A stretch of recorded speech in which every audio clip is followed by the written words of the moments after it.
objective setting. Having identified the training needs, to bridge that particular gap, you will be designing the training program.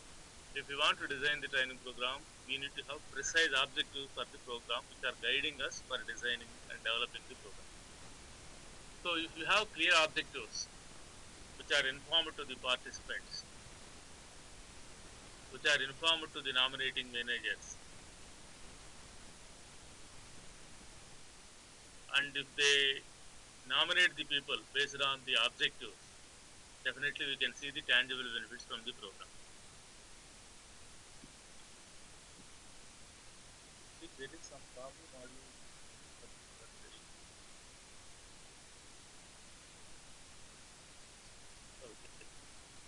okay.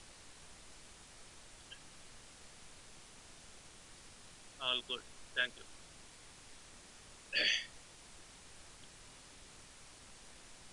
So trainees know what is expected of them from training. If I attend a training program, say for example, when I read the objectives, after attending the training program, the participants must be in a position to handle the grievances of the employees.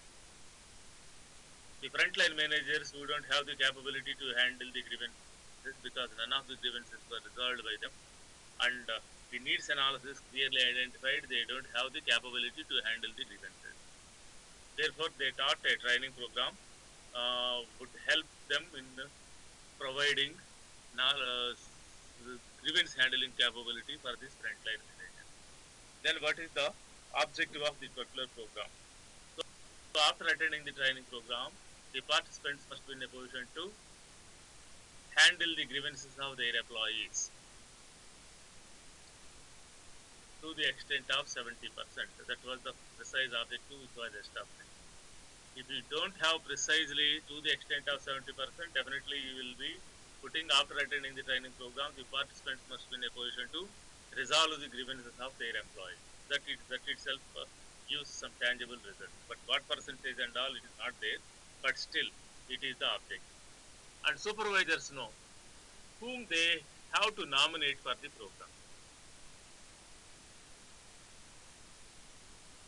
See, if that particular training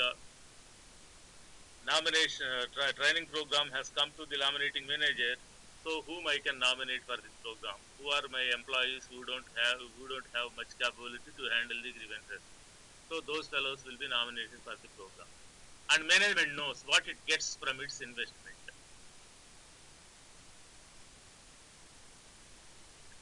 So for management, yes, it is the money they are investing on various L&D programs. So what it is going to get out of it? So these people will be in a position to handle the grievances. So that's what the management gets from its investment on training. Of course, it conveys training means business. It is not a jolly trip on the company expenses. It is not a fringe activity. Then it would help in the objectives, especially when you set the objectives, they would help in designing the programs and delivering the programs, and of course evaluation of the programs. So once you set the objectives, the logically next step is design. If you want to design the program, say for example, this is an objective. After attending the training program, the participant must be in a position to handle the grievances to the tune of 70%. This is an objective. If this is an objective, what type of design we are going to have? What we are going to teach? Right now I tell you what is the design here, what is to be taught, and how it is to be taught. So what is to be taught? Grievance handling skill. How it is to be taught? There are various alternatives. You can teach through lectures, discussions, demonstrations, and so on and so forth.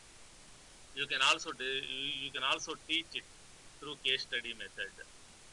You can also teach it in the form of a simulation, or broadly in the form of a workshop where you can create some simulation, role plays, and all. So which is the best method for providing training on grievance handling capability? Could you suggest me what is the appropriate methodology?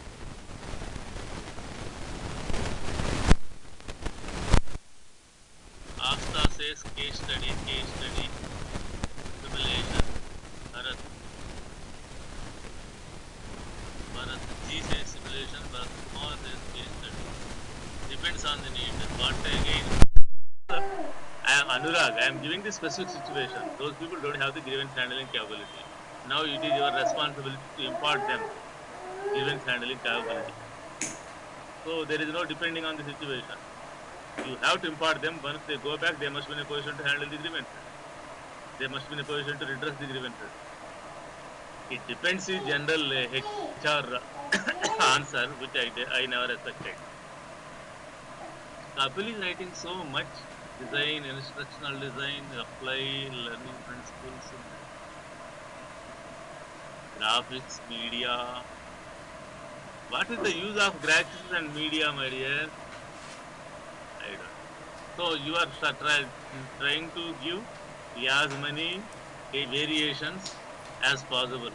Those person, I think one I forgot the name. That chat have gone up. Okay. Yes. Role play is the appropriate method. Case study is definitely not an appropriate method. Case study provides you analytical skills, decision making skills. If it is in a group discussion type, you may impart the skills of convincing. It provides a lot of knowledge. But if you want to impart the specific skill like grievance handling, the primary method of instructing is role play. They must be in a position to practice the grievance handling skill.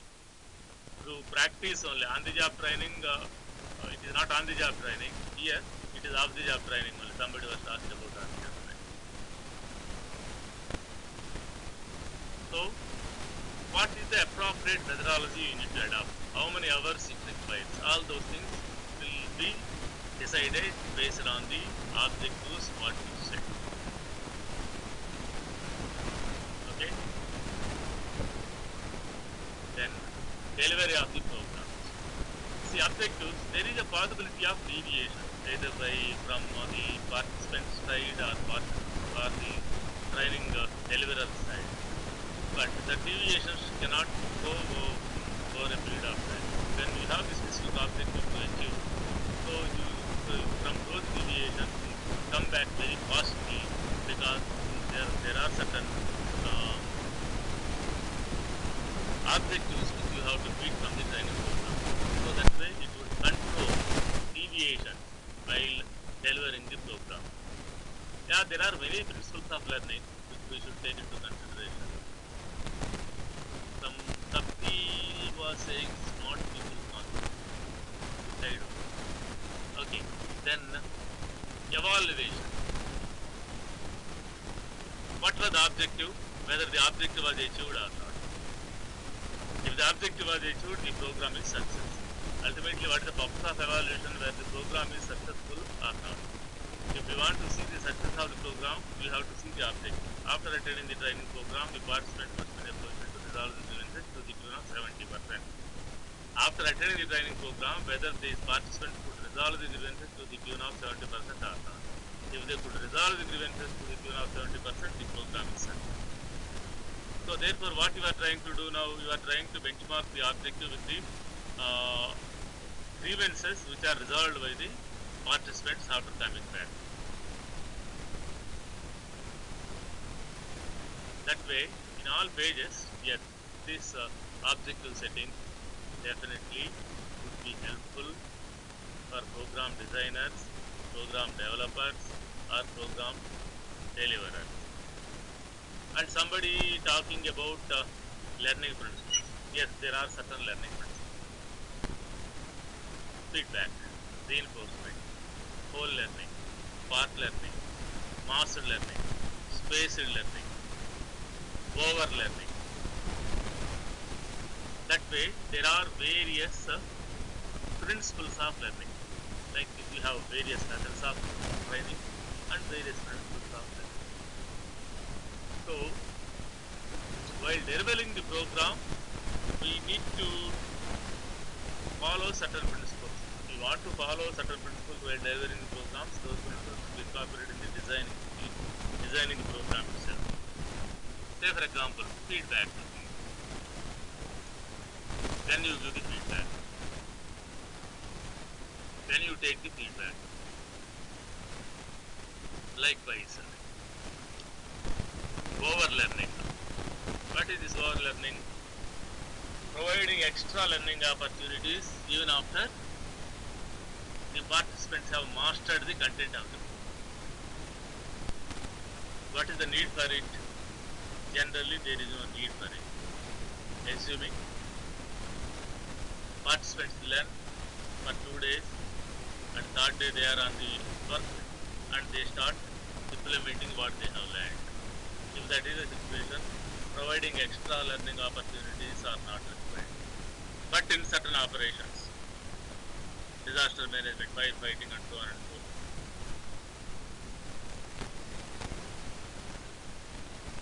you have to invariably provide an extra learning. The skill of firefighting, when there was a fire, then only he uses the fire skills what he learned.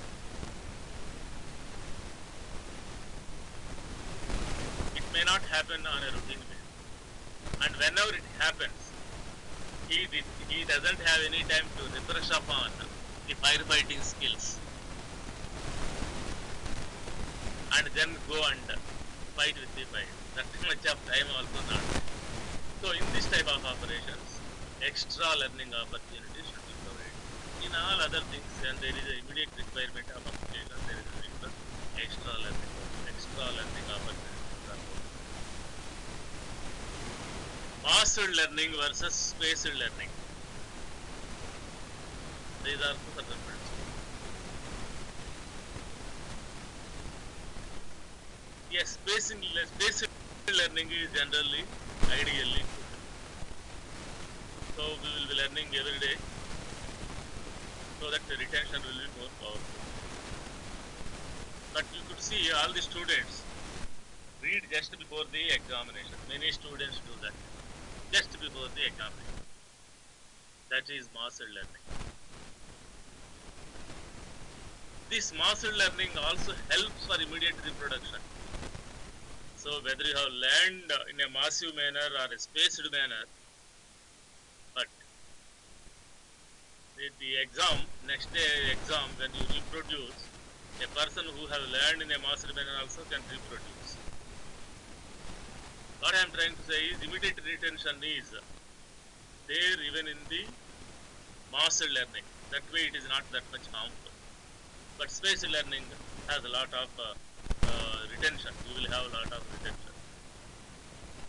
So that way there are various principles, and we don't have the principles of learning. As somebody talking about it, I have talked about them briefly. It is not going to be covered in this course of what we can say 9 hours program. It is not practically possible.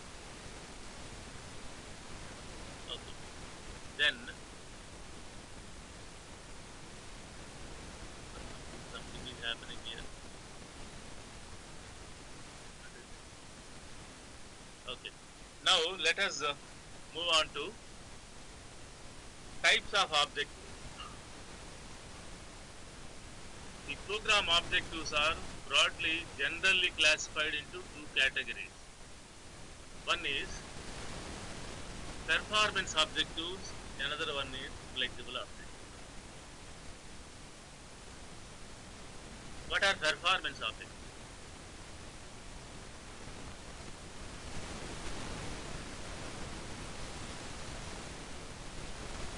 A participant could perform a job which he could not perform before attending the program.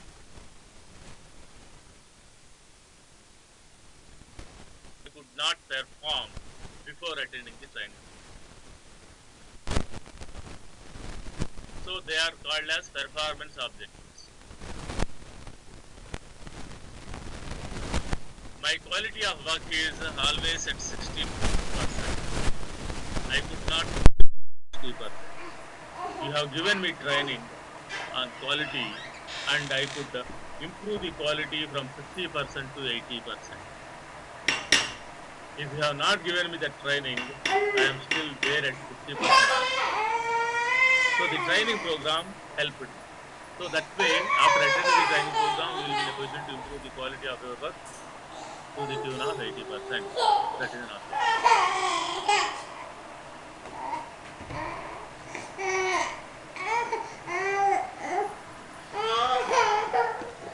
So that is what performance objective. Once the employee attends and goes back, there must be some change in the performance or behavior of the employee. If you could set the objectives in that manner, they are performance objectives. This was proposed by Mager, M-A-G-R, Mager, long ago.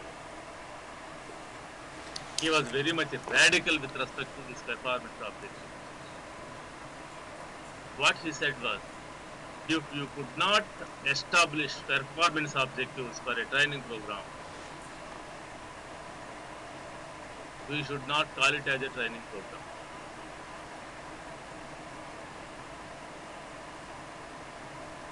If the participants attend some program and come back, there must be some improvement in the performance.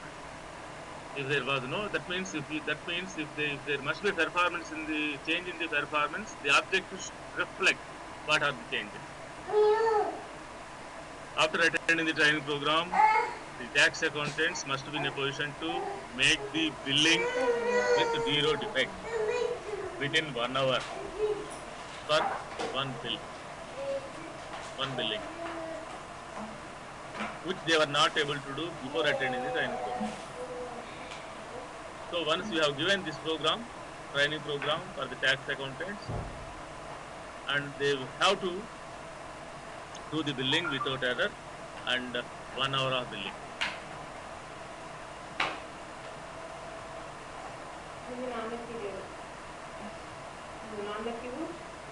That is performance of it. Am I clear to you?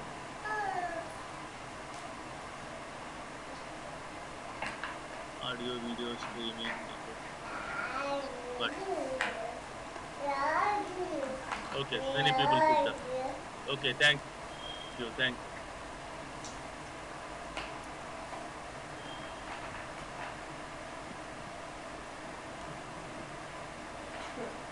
But as you all know, many of you are into HR profession, and there are few people who are into L&D also. It is not practically possible to create performance objectives for all the training program. In addition to improvement in the performance, you aim at personal development and personal growth of the individuals. And you may provide some learning opportunities taking into consideration of the future requirements of your organization. That means whatever you are going to teach now, especially the knowledge,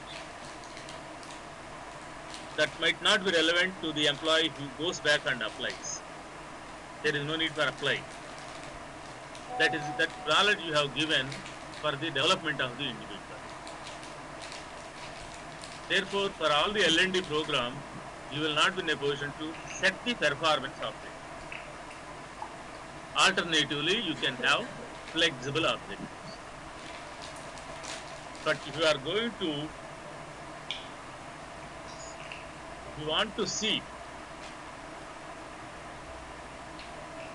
tangible benefits, result-based approach to training, you have to set performance objectives. You have to set performance objectives if you want to see the tangible benefits out of the program, and if you want to calculate properly return on investment for the training program. But all the programs are not aimed at return on investment. You provide some training for the personal growth and development of individuals. You provide some learning opportunities as per the law required, compliance training. You provide some learning opportunities in the form of orientation, employee induction, organizational reorientation. So for all these programs, we will not be in a position to set the performance objectives. Yes, Chirag. you can set performance objective for interpersonal skills. Please remember the fact. If you want to set the performance objective, the driving force is the gap, not the subject. It could be interpersonal skills, it could be communication skills, it could be leadership skills, it could be any skill, any knowledge, any ability. It is not the soft skills or hard skills classification. A group of employees' performance is lagging behind because they don't have interpersonal skills. Without having interpersonal skills, this group of employees will not be in a position to perform more than this. But they have to perform more than this. Why they are not performing more than this? One of the reasons which we have clearly established was this group of employees don't demonstrate appropriate interpersonal skills. Tool and die makers. There was a case of tool and die maker whose interpersonal skills were very poor. Because of that, their performance was lagging behind. So this organization has purchased IPS scale, interpersonal skills scale, IPS, interpersonal skills scale, and found, yes, they had the interpersonal skills somewhere 50%. And the focus group discussions also, they identified, yes, this is the problem. Therefore, they have given training on interpersonal skills. After providing training, they administered the same scale and found that the participants, after attending the training program, they could improve their interpersonal skills to the tune of some 70%. That means some 20% improvement. And their performance was also improved. So it is not the subject. There is no hard skill, soft skill. If there is a gap, that gap is because of lack of skills. Whatever might be the skill required, if you impart that particular skill to bridge that particular gap, you get tangible results. In other words, you are setting performance objectives.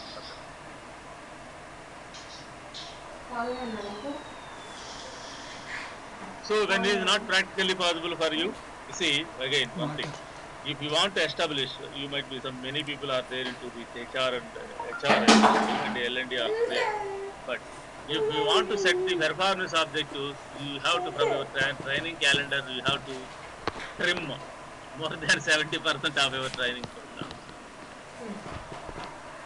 So these HR L&D managers become jobless. That is one point in a lighter sense. But in true sense, organizations provide a lot of opportunities for the employees to grow. In the last class, one of you were telling that, and I asked why you don't have 1 year of experience. That person was saying that I forgot the name, I'm sorry. So I was sponsored. So companies sponsor for this type of programs or any of the training programs, okay. For various reasons, for development, and of course, Chandramohan joined for his development, acquiring some qualification. Organization also says it is for your development, but definitely they have another good intention or ulterior motive to retain Chandramohan. Therefore, as long as this program is there, he won't leave this company. Whatever may be there is nothing wrong in that. When the company is investing, expecting to stay for a reasonable period of time in the company, there is always two-way reciprocal. Yes, Chandramohan, I know, sir. So, what I am trying to say is, for different reasons, different type of learning and development programs are initiated by the company. For all these programs, you will not be in a position to set the performance, but you can have flexible objectives. Okay, that's all about the objective setting. Now we need to move on to the next phase, that is designing the program.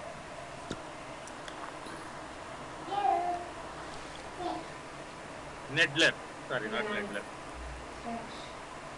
Linter and Parikh identified 5 basic steps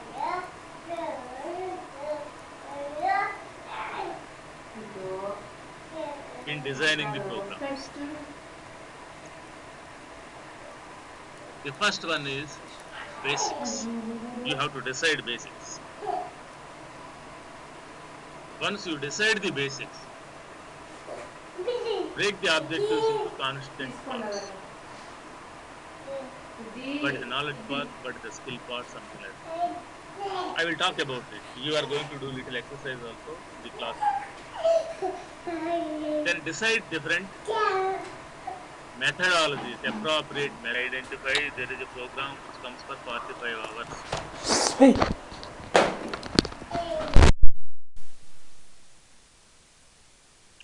How you are going to track this? 1 week residential, 10 days non-residential, every day 2 hours of training. After office hour, which is better, which is generally preferred by the companies. Every day after office hours, 2 hours of training. These are all different packages. So offer all of them. Your organization as a training designer, internal consultant, and ask the operating managers, line managers to choose. Okay, decide on the different packages, and then DV told detailed events. Compose the detailed syllabus. Compose the detailed syllabus. These are different steps. We will be discussing these steps in some detail. Let us go to the first step. Deciding basics. What are the basics? Now I need help.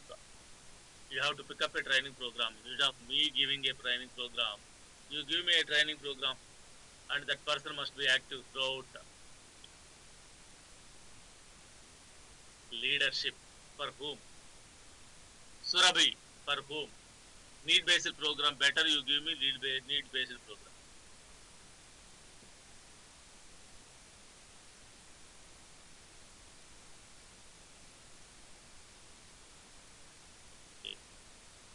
Business communication. What is the meaning of business communication? What is the meaning of leadership? You should be very, very precise. Then only I can proceed further. Why you want to give this middle managers this training on leadership? What is the problem with these middle managers or frontline managers to increase people leadership skills?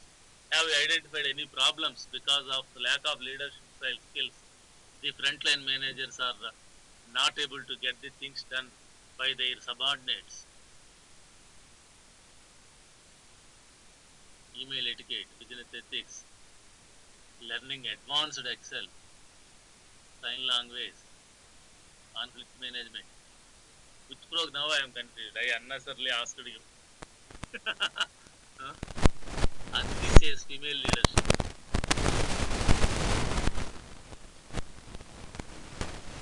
Now I got confused which program I have to take.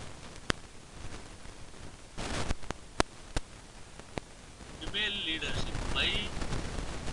Did you establish clearly these ladies don't have the leadership qualities, therefore their performance as leaders is quite down.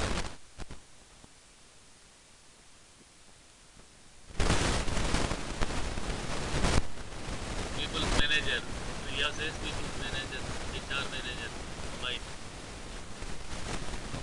Home, Mohan, coaching and mentoring. Coaching and mentoring training to whom? I am going to talk about it in the next class. Coaching and mentoring. For whom and why?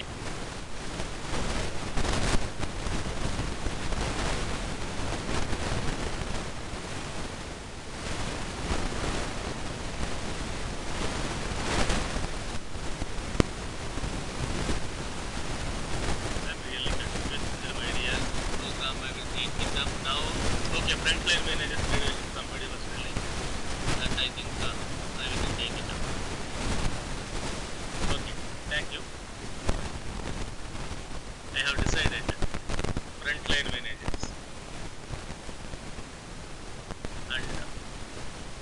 With my some experience, I create one story now on frontline managers. With my some earlier experience or earlier reading. There was one organization, linear network system. Linear network systems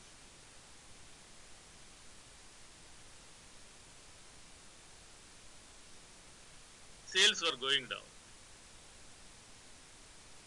for various reasons.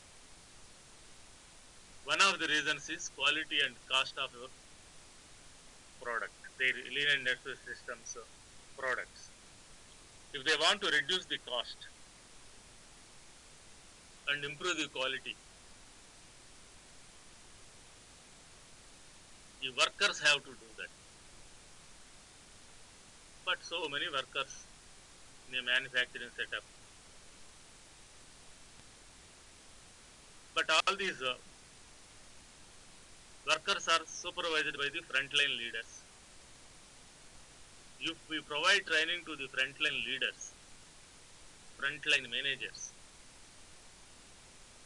and if they demonstrate appropriate leadership, because of that particular leadership, the quality and cost, quality goes up, cost comes down, production cost comes down. So that way they thought, and they have decided to provide training to the frontline managers. The title is Leadership for Improved Performance. Frontline managers only. This is the leadership program for improved performance.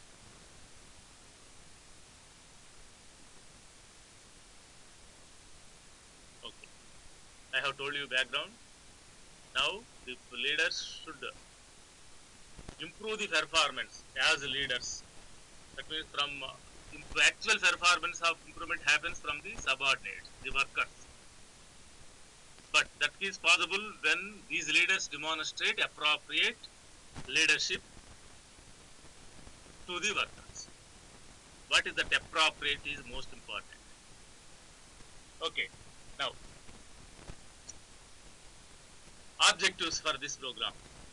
After attending the program, the participants must be in a position to apply two leadership models, understand and apply two leadership models.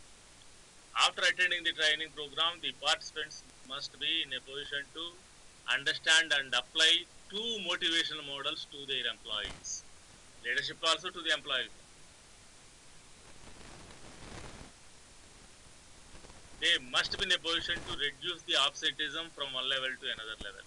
Absenteeism, likewise employee quit rate also they should reduce. So if they could reduce the absenteeism rate, if they could reduce the employee quit rate, and if they could improve the productivity rate, automatically the cost of production comes down.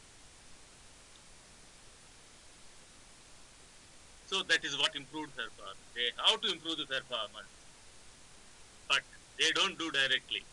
They demonstrate appropriate leadership to their employees. They demonstrate they apply appropriate motivational models to the employees. And subsequent to that, the employees are motivated to perform better. They increase the productivity. They don't unnecessarily remain absent. The intention to quit also to some extent comes down because of the better leadership. To what extent these three will come down, increasing productivity, absenteeism and employee quit rate, to the extent the supervisor is responsible. We all know we remain absent for many reasons. One of the reasons I don't want to see my supervisor. That type of absenteeism can be reduced when the supervisor demonstrates effective leadership. We all know different reasons for employee quits. But one of the major reasons we say is ineffective supervision. So the employee's intention to quit because of the bad supervisor, to that extent only they can reduce this employee quit rate. Then the third one is productivity. Productivity is an outcome of various factors. One of the factors is ineffective leadership. This factor only can be taken care by this particular training. Technology, you are not going to change any technology. You are not going to give any incentive to the worker. But still you are aiming at improving the productivity of your workers by demonstrating appropriate leadership on the part of the frontline manager. Am I clear to you? These are the objectives which are established for this program.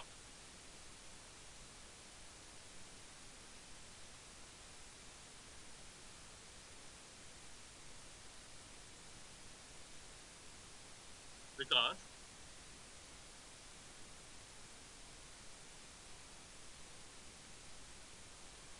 I repeat, productivity, absenteeism and employee quit, all these things happen because of combination of reasons. One of the factors is your supervisor. Now you are giving training to the supervisor. To some extent, or the extent ineffective supervision is responsible for low productivity, high employee quit rate, high absenteeism, to that extent only. But these people have to demonstrate. To do that, these people, the frontline managers, have to demonstrate appropriate leadership and motivation for us. Okay, this is a situation, objective. So what is the immediate focus? What is the immediate focus of this particular? Now you have to design the program. What is the immediate focus of this program? Immediate focus of the program is improvement in the performance. It is not for personal development. There are two alternatives here. What is the immediate focus of this program? Is it for personal development or in performance improvement? Yes, this frontline managers training is to improve their performance, not simply for personal development. Personal development can happen by default. It happens. Next, time frame. Time frame here, three alternatives: immediate, future, pending. Immediate, future, pending. Yes, this program is immediate. Pending, see, in the last class we are talking about technology changes, organizational goals. Whenever there are changes in the goals, they may affect the training requirements. Say for example, you have decided to change the technology. When you are going to change the technology, you are not sure. But whenever you make the changes in the technology, you have to provide training to the employees. That may be pending. That is pending. Then I hope at least some of you remember. There are certain non-critical duties and responsibilities. To perform those non-critical duties and responsibilities, there is certain KSA required. But that KSA requirement is very huge. The job holder did not have that particular KSA. But that KSA is required for non-critical duties and responsibilities performance. Therefore, that also you can keep in abeyance. And future, certainty is there. Yes, next year we are going to make changes in the technology. By the time the employees should be given training. So time frame, immediate, pending, future. I have given you example. Composition, to whom? A group of frontline managers. In linear network system case, a group of frontline managers. In the operations department. Location where you are going to conduct this program. It is in the gap, the productivity, absenteeism, turnover, or the employee quit rates are the issue. Therefore, immediate. But you have changed. You have decided to change the technology after 1 year. Subsequent to that, future training, and you required certain KSA improvement to perform certain uncritical duties and responsibilities. So that program will be pending. Okay, composition. It is a group of people. It can happen even one also. When it comes to the need-based training, all the people might not have. If it is one or two, you can think of structuring on the job training. That is also possible. So composition is group of people. Sometimes it is possible one or two also.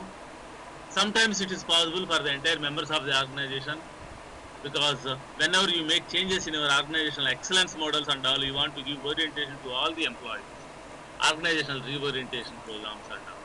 So that way composition may be individual, a group, or the entire organization. As far as the linear network system case is concerned, the composition is a group of frontline supervisors whose performance was not that much great, which was identified. I think Palak.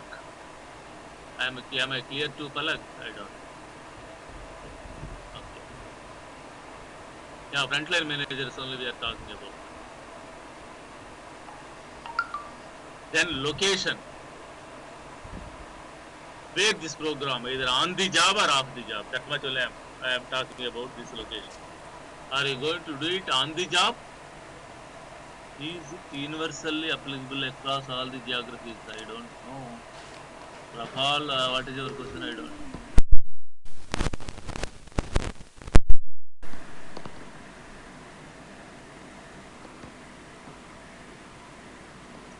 Okay.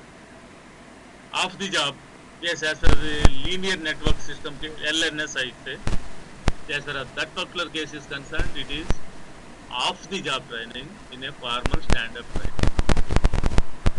There is a possibility of on the job training also, and every one of us learn our job. 70% is on the job. Of course, almost, but a lot of on the job training happens in formal. Whatever we have learned our work, more than 70% is by doing the job. That is what on the job training which happens in formal. It does not mean that on the job training cannot be structured. It also can be structured by pairing one senior to one senior. So as far as LNS case is concerned, it is off the job training. Space. Not in a position to articulate your question, bits and pieces only I could see. Okay. This is the time where I feel like talking to you, but that provision is not there in this technology. Okay. Location is of the job and the job. Space. Virtual, that is face to face or distant. Nowadays, so while designing the training programs, that also you need to take into consideration, because those after opportunities are available. Then timings. When you are going, that means are you going to do it at a stretch, in a block, or are you going to do it in intermittent phases?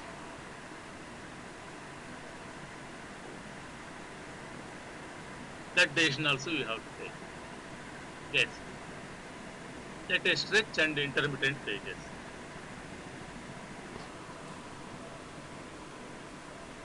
Say for example, you have decided to provide sales training to the sales associates.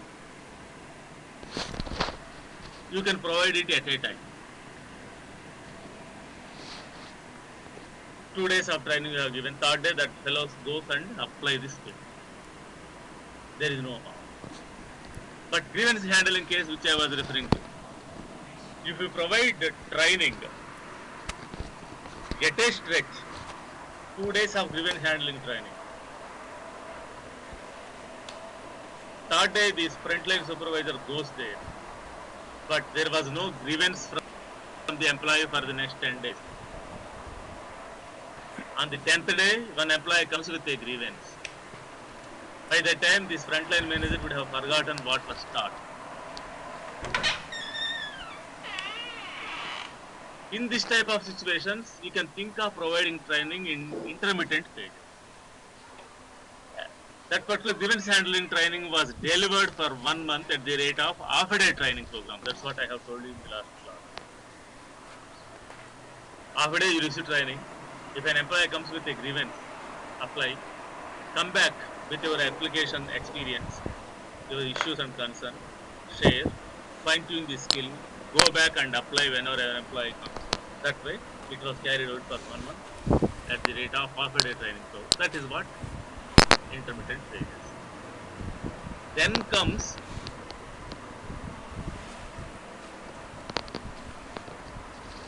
breaking the objectives into constant parts.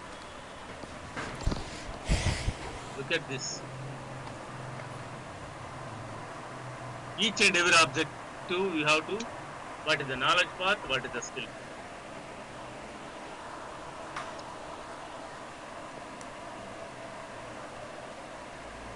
All behavior training should be intermittent.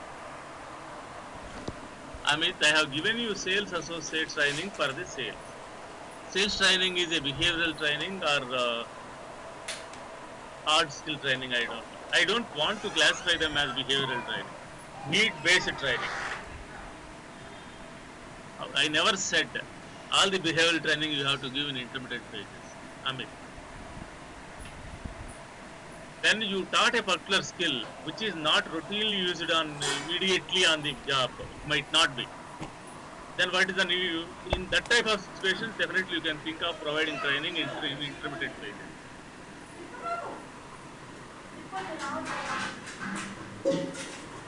Say for example, the communication skills you give.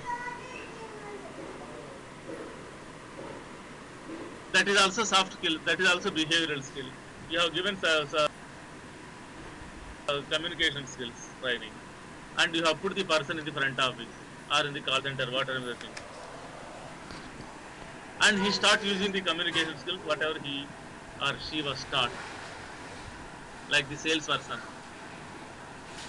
You can give at a time, but when you give at a time, better to have a refresher also after 2-3 months of 2-3 weeks of application of the slight